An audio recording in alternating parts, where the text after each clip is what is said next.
उमरकोट जे N 213 ते by election 17 अप्रैल ते थींदी। इलेक्शन कमीशन ऑफ पाकिस्तान तरफां उमरकोट जी क़ौमी असेंबली जे तक एन 213 ते बाय इलेक्शन जो शेड्यूल जारी कयो वियो आहे। ही सीट MNA नवाब मोहम्मद यूसुफ तालपुर जी वफ़ात बैदि ख़ाली थी हुई, जंहिं ते 17 अप्रैल ते चूंड कराई वेंदी।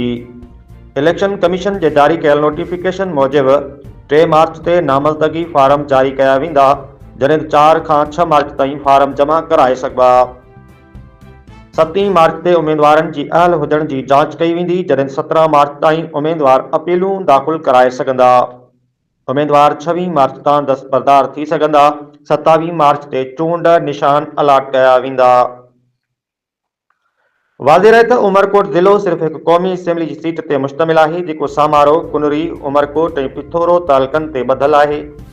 गुज़िरियल आम चूंडुनि में हिन सीट तां पीपल्स पार्टी जे नवाब यूसुफ तालपुर कामयाबी माणी हुई, जंहिं PTI जे लाल माली ऐं नून लीग जे मीर अमानुल्लाह तालपुर खे शिकस्त ॾिनी हुई। हाणे ॾिसणो इहो आहे त 17 अप्रैल ते थींदड़ बाय इलेक्शन में कहिड़ो उम्मीदवार कामयाबी माणाई थो। रिपोर्ट करे रहियो हो डॉक्टर M लाल वाघाणी, डिवीज़नल ब्यूरो चीफ।